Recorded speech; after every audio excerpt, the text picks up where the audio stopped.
Chers enfants de Notre-Dame-des-Neiges, puisque nous voulons monter toujours plus haut, aujourd'hui, nous allons sur la Lune.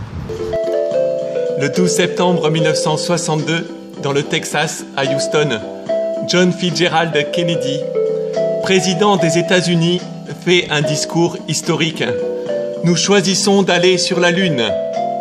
Pour ceux qui pensent que cela va coûter trop d'argent, il rappelle que cela ne coûtera pas plus que ce que les Américains dépensent en cigarettes et en cigares. Il continue. Nous voulons le faire bien, le faire les premiers avant les années 70. En moins de 10 ans, toute l'assistance est très attentive. Il conclut. L'espace est là et nous allons y grimper. Les étoiles et les planètes sont là. De nouveaux espoirs, de nouvelles connaissances, la paix sont là. C'est pourquoi, avant de nous embarquer, nous demandons la bénédiction de Dieu.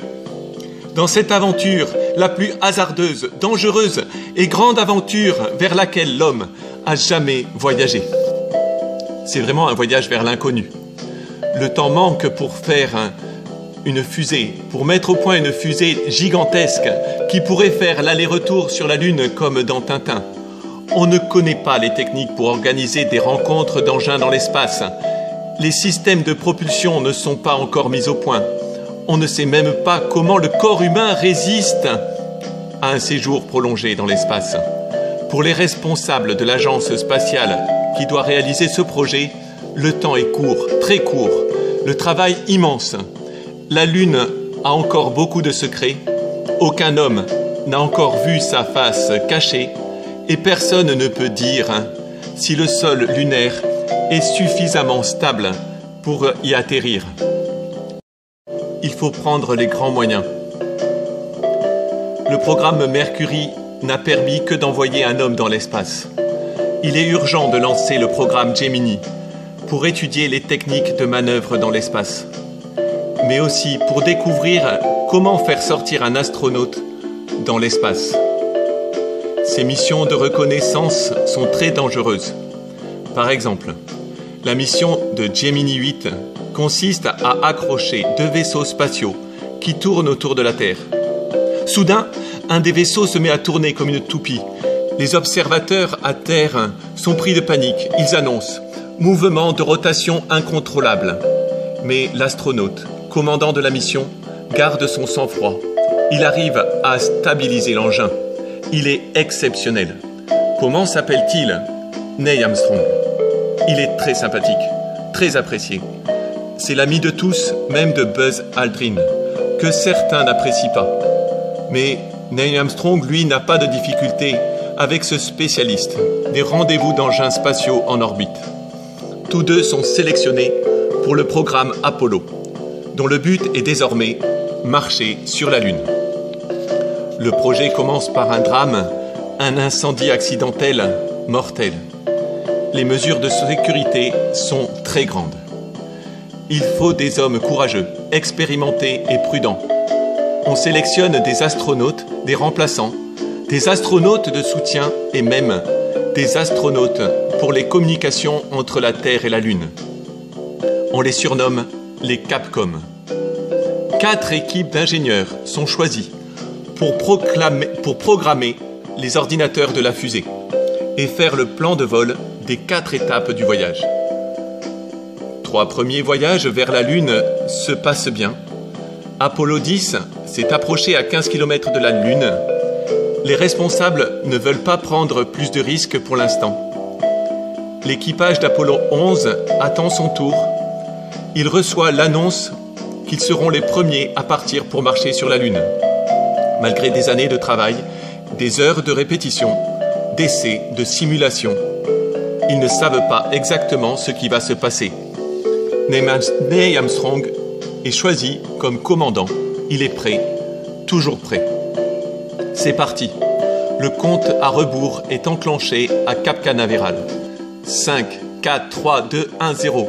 La fusée Saturne V s'élève à la verticale grâce au plus puissant réacteur du monde. 13 secondes plus tard, la fusée change de direction pour pouvoir aller tourner autour de la Terre. Encore 2 minutes 29 secondes et les réacteurs du deuxième étage sont allumés. Ils fonctionnent pendant 7 minutes 38 secondes. Alors le troisième étage met en marche ses réacteurs pendant seulement 2 minutes 20 secondes. Les 3 astronautes tournent autour de la Terre sans propulsion de réacteur. Maintenant, il faut attendre le moment exact pour relancer les réacteurs pendant 5 minutes 7 secondes pour avoir la poussée suffisante pour faire 384 400 km vers la Lune en 3 jours de voyage, sachant que pendant ce temps, la Lune va se déplacer de 250 000 km et que, pour bien voir les cratères sur la Lune, à l'arrivée, il faut arriver tôt le matin, quand le soleil à peine levé éclaire les cratères lunaires.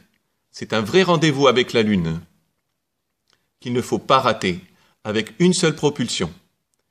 Est-ce que tout a été bien calculé? Est-ce que tout a été bien chronométré? Soyons prêts à tout. Attention à la manœuvre. Après avoir fait 1 tour et demi de la Terre, ça y est, c'est le moment. On réallume les réacteurs, la vitesse augmente, on s'éloigne de la Terre en direction de la Lune. Nous sommes le 16 juillet. Le 18 juillet, durant le voyage, Neil Armstrong adresse quelques mots à ses frères scouts.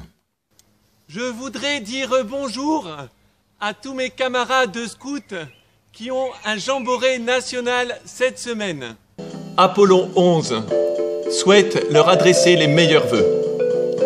Neil Armstrong a été choisi pour être le premier à poser le pied sur la Lune parce qu'il est calme et tranquille. Il ne s'écoute pas lui-même.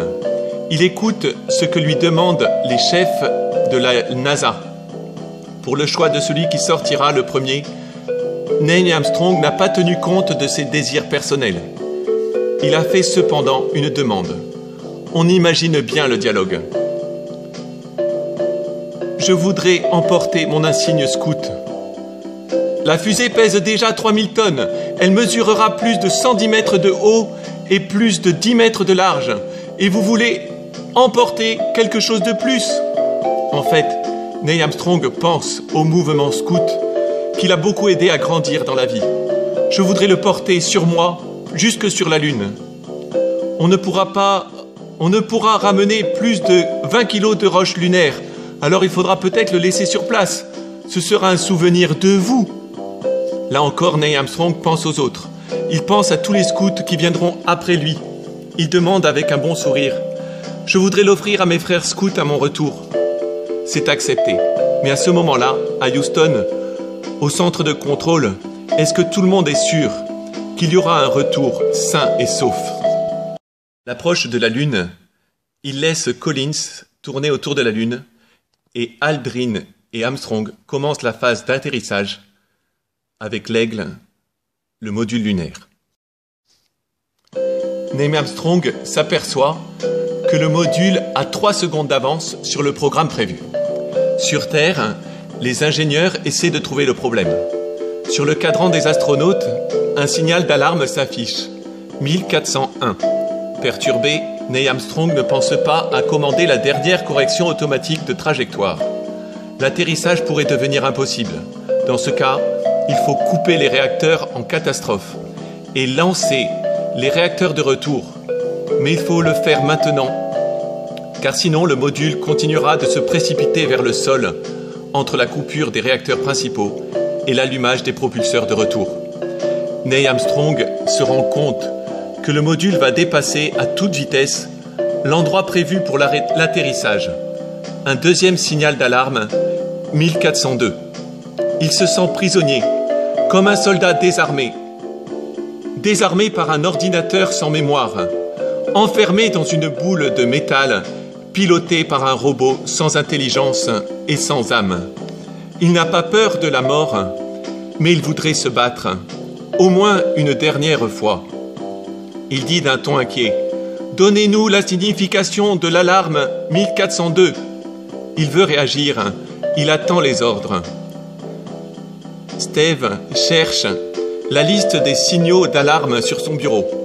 Il veut donner l'ordre de couper les réacteurs et d'allumer les propulseurs de retour pour ne pas risquer le crash.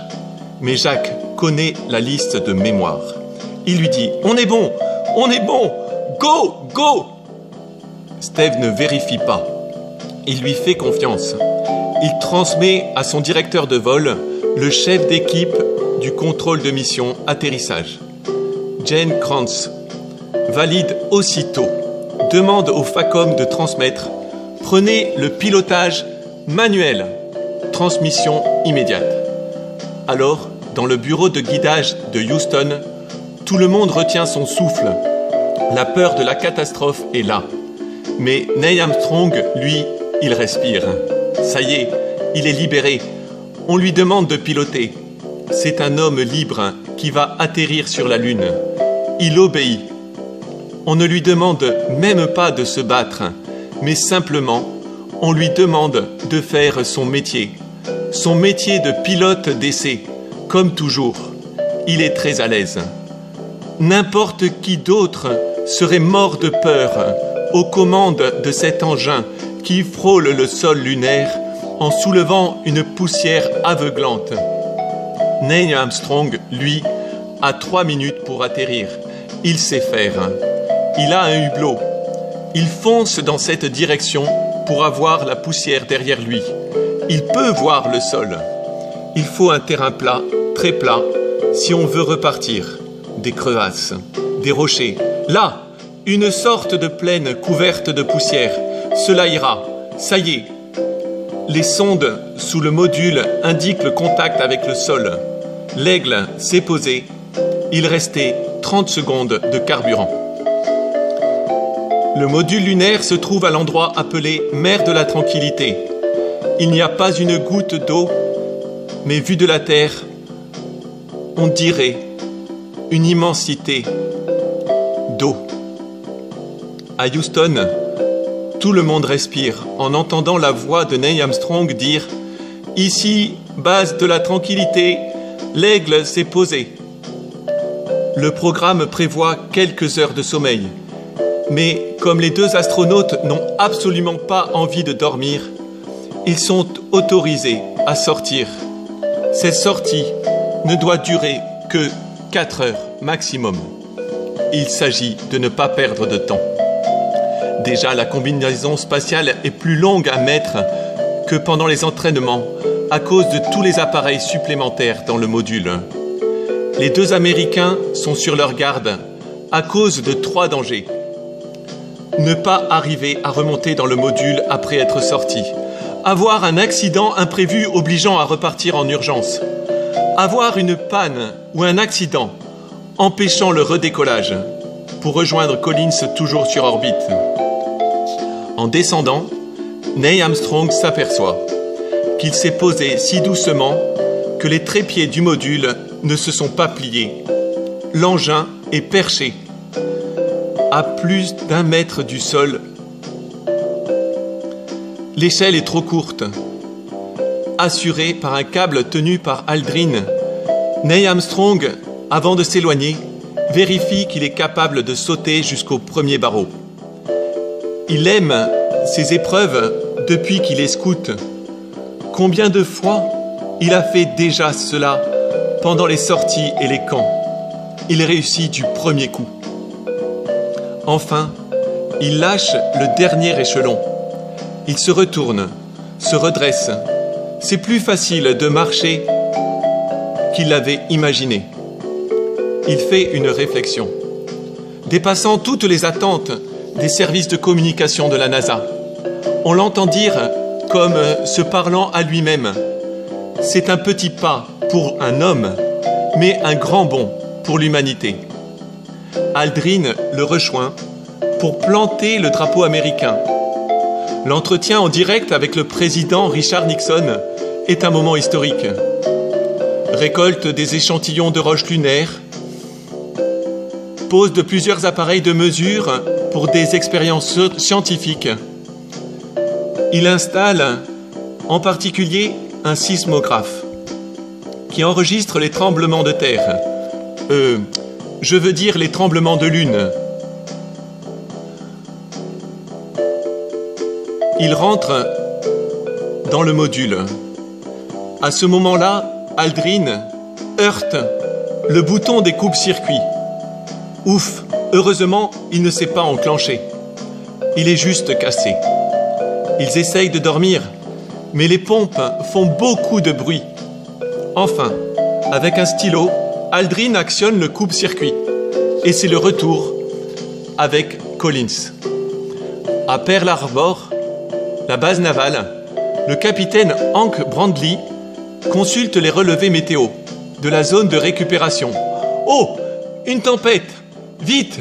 Il prévient commandant et contre-amiral. Et heureusement, la zone d'arrivée est déplacée de 400 km.